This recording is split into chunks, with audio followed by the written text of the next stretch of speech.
Salam sejahtera saudara dan saudariku. Saya amat yakin bahwa kita pasti pernah memiliki pengalaman makan bersama. Peristiwa makan bersama seringkali diartikan sebagai ungkapan syukur. Misalnya, syukur atas hari ulang tahun, keberhasilan dalam pekerjaan, dan lain-lain. Betapapun demikian, peristiwa makan bersama juga kerap dibuat saat kedukaan, seperti di akhir upacara pemakaman. Apakah peristiwa itu juga bermakna syukur? Tentu saja tidak. Lantas, mengapa peristiwa makan bersama itu sering kita lakukan? Jawabannya karena dalam peristiwa makan bersama, kita sebenarnya makin mengokohkan aktualisasi diri kita sebagai makhluk sosial. Kita bisa saling bertukar kisah yang memperkaya makna hidup dan berbagi kepedulian yang meneguhkan dengan orang lain saat makan bersama. Maka, makan bersama sebenarnya memberi pengalaman yang sangat indah, sebab banyak hal yang bisa kita tampilkan. Saudara dan saudariku, hari ini kita merayakan Kamis Putih, dan dasar refleksi kita diambil dari perikop Injil Yohanes bab 13 ayat 1 sampai dengan ayat 15. Peristiwa yang terjadi pada hari Kamis Putih ini sesungguhnya juga adalah suatu peristiwa makan bersama. Karena Yesus mengadakan perjamuan terakhir bersama dengan para murid-Nya. Tujuan pelaksanaan makan bersama ini bukan semata-mata sebagai suatu ungkapan perpisahan. Sebab selepas perjamuan nanti, Yesus akan ditangkap, dihakimi, disiksa, dan akhirnya disalibkan hingga wafat secara tragis. Tetapi ada suatu ajaran penting yang ingin Yesus bagikan kepada para murid-Nya untuk memperkaya hidup mereka. Ajaran itu berupa perlunya memiliki semangat pelayanan yang total. Menjadi murid Yesus berarti selalu siap untuk melayani kapanpun dan dimanapun kita dibutuhkan.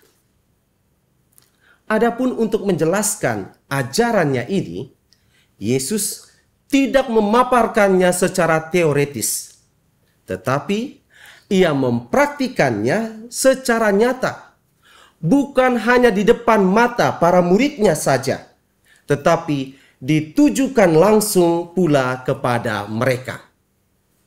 Praktik pelayanan Yesus itu tampak dalam peristiwa pembasuhan kaki. Menurut tradisi bangsa Yahudi, pembasuhan kaki biasanya dilakukan oleh seseorang kepada orang lain yang memiliki status atau jabatan yang lebih tinggi dari dirinya. Praktik ini dimaknai sebagai ekspresi penghormatan dan kerendahan hati.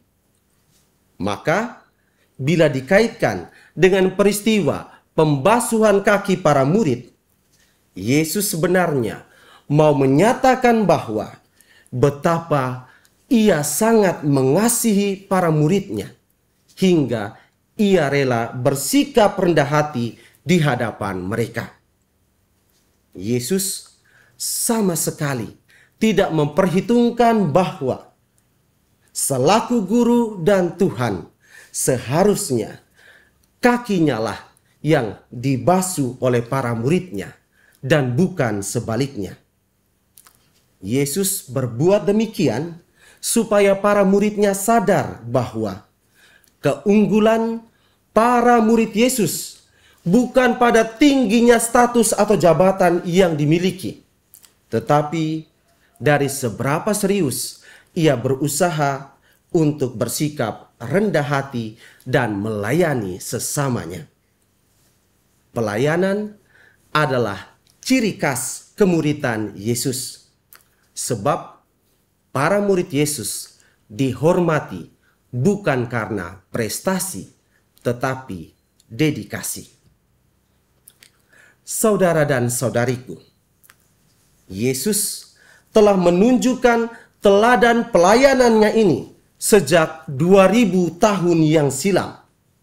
Dan kita mengenangnya hingga kini sebagaimana diperintahkannya. Namun pertanyaannya adalah, apakah itu hanya menjadi sebuah kenangan?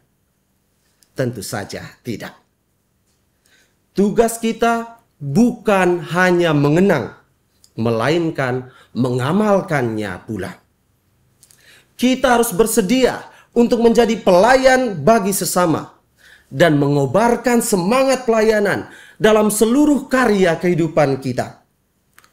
Kita perlu memperhatikan hal ini secara serius, sebab seringkali ada keinginan dalam diri kita untuk lebih merasa berhak dilayani karena status sosial, kekuasaan, hingga kekayaan yang kita miliki.